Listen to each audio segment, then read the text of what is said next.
मैं parameter of law के इस चैनल में आपका हार्दिक अभिनंदन करता हूं। आज का टॉपिक है इंटरनेट क्या फंडामेंटल राइट है, इसकी क्या इम्पोर्टेंस है, क्या आवश्यकता रहती है, इस विषय में क्या कानून है, ये मैं आपको आज बतलाऊंगा। इंटरनेट के संबंध में जैसा कि आप जानते हैं कि हमारे डिजिटलाइजेशन और डिजिटल युग में दिन भर इंटरनेट की आवश्यकता होती है। हमारे देश में काफ़ी लिबरल इंटरनेट के बारे में नियम है, जबकि कई देशों ने इस पर पाबंदी लगा रखी है और बहुत कठिन नियम बनाए गए हैं। डिजिटल इंटरनेट या राइट टू इंटरनेट की जो पोजीशन है आज के डिजिटल युग में, बैंक के सारे काम, पोस्ट ऑफिस के काम, बिजली घर के काम सभी हम नेट पर अपने मोबाइल द्वारा कर लेते हैं घर बैठे, जिससे वहाँ हमें जाने की आवश्यकता नहीं पड़ती है। और ये आधुनिक युग में इंटरनेट का दिन प्रतिदिन योग बढ़ा है। लॉकडाउन में तो विशेष तौर पर इसका अत्यंत महत्वपूर्ण योगदान रहा है। इंटरनेट की दुनिया में सरकारी जो गाइडलाइन है उसके तहत इंडिया में विशेष पाबंदियां नहीं है। इसका उपयोग बड़े सरल ढंग से, जनरली इस पर कोई पाबंदी नहीं है, जबकि कई देशों में डे टू डे लाइफ के काम इंटरनेट पर करने के लिए कई कंट्रीज ने इस पर कंट्रोल भी इंटरनेट पर किया हुआ है।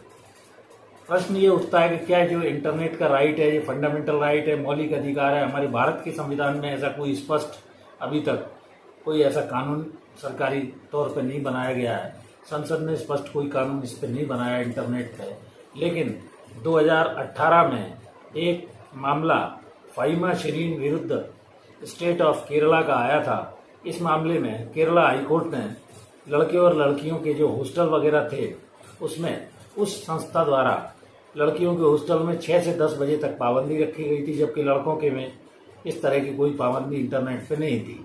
मामला जब माननीय उच्च न्यायालय केरला के समक्ष गया तो उनके द्वारा ये कहा गया कि केरला हाईकोर्ट ने लड़के और लड़कियों के मामले में डिस्क्रिमिनेशन मानते हुए ये कहा कि इंटरनेट यूज में कोई ऐसी पाबंदी नहीं लगाई जा सकती कि जिसमें लड़कियों के लिए अलग समय और लड़कों के लिए अलग समय रखा जा सके। डिस्क्रिमिनेशन शिक्षा के आधार पर आर्टिकल 21 का उल्लंघन माना गया, जिसमें life and personal liberty of the person, जीवन और व्यक्तिगत स्वतंत्रता के अधिकार के तहत शिक्षा का अधिकार है। और इस प्रकार स्कूल की कोई भी अथॉरिटी या कॉलेज की अथॉरिटी ऐसी कोई पाबंदी आर्टिकल 21 के तहत नहीं लगा सकती है। एक अन्य मामला माननीय सर्वोच्च न्यायालय के समक्ष जम्मू कश्मीर का आया था, जो 2020 में अनिरुद्ध भसीन विरुद्ध यूनियन ऑफ इंडिया। इसमें उन्होंने ये कहा कि शांति व्यवस्था के लिए राज्य सरकार या केंद्र सरकार ऐसी कोई पाबंदी अवश्य लगा सकती है, लेकिन अनिश्चित काल के लिए ऐसी कोई पाबंदी नहीं लगाई जा सकती है। सामान्य परिस्थितियों में कोई पाबंदी नहीं लगाई जा सकती है। मूल अधिकारों पर पाबंदी कोई विशेष कारणों से अगर लगाई जाती है, अन्यथा वो article 19 freedom of speech and expression का उल्लंघन होगा।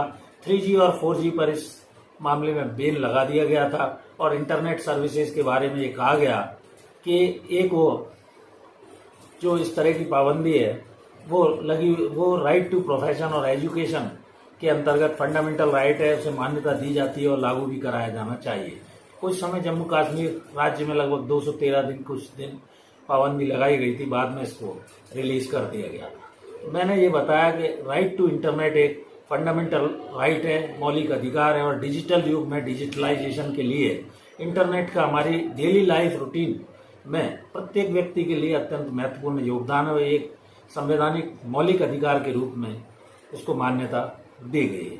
मेरा यह वीडियो यदि आपको अच्छा लगा हो तो कृपया, यदि आपने अभी तक इस चैनल को सब्सक्राइब नहीं किया है, please subscribe my channel parameter of law on YouTube. Thank you for watching this video. नमस्कार मित्रों।